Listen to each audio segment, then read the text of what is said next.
মায়ের শ্রাদ্ধের অনুষ্ঠানের নিমন্ত্রণ পত্রে উই ওয়ান্ট জাস্টিস। এবার অভিনবভাবে আরজিকর কাণ্ডের প্রতিবাদ জানালো এক যুবক। মায়ের শ্রাদ্ধ অনুষ্ঠানে ছেলের তৈরি নিমন্ত্রণ পত্রে উই ওয়ান্ট জাস্টিস লোগো সহ প্রতিবাদ চিত্র, যা দেখে কিছুটা অবাক হয়ে যান নিমন্ত্রিতরা।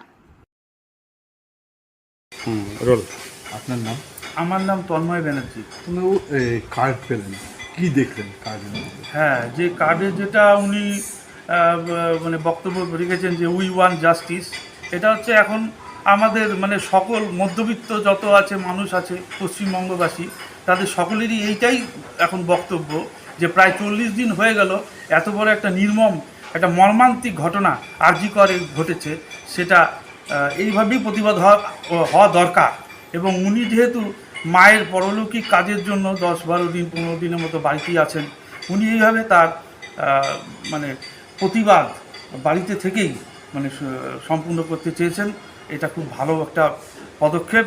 আমরা এটাকে মানে সম্পূর্ণভাবে এটাকে সহমত পোষণ করছি।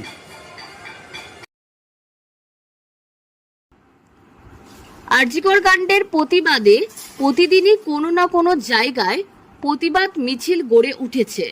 জানা যায় এই মিছিলে সামিল হয়েছিলেন রায়গঞ্জের প্রতিমা দেবীও, কিন্তু হঠাৎ করেই বার্ধক্যজনিত কারণে তিনি গত হয়ে যান। তাই তার শ্রাদ্ধের কার্ডেও উই ওয়ান্ট জাস্টিস লোগো দিয়ে অন্য রকম এবার প্রতিবাদ জানালো তারই ছেলে। জানা যায় জীবনের শেষ দিনগুলোতেও অসুস্থতার সঙ্গে লড়াই করেও আরজিকর কাণ্ডের প্রতিবাদ জানিয়েছিলেন প্রতিমা দেবী।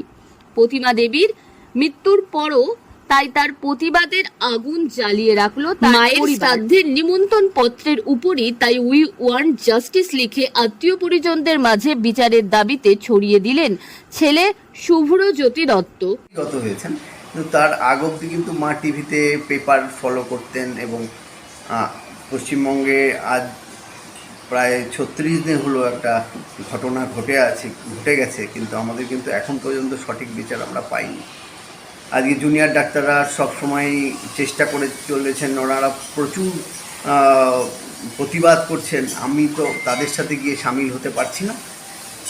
যতটুকু সম্ভব আমি বা আমার পরিবার রাস্তায় নেমেছে, হয়তো রাত দখলের ক্ষেত্রে, হয়তো মিছিলের ক্ষেত্রে, কিন্তু আমি ভেবেছি যে আজ আমার বাড়িতে নিমন্ত্রিত বলুন বা আমাকে আমার পাশে থেকে আমার মার কাজ তুলতে বলুন, যারাই আমার পাশে থাকবে তাদের কাছে আমার এই কার্ডের মাধ্যমে মার কাজ মানে শ্রাদ্ধের কার্ডের মাধ্যমে একটা বার্তা পৌঁছাতে চাই যে আমার মতো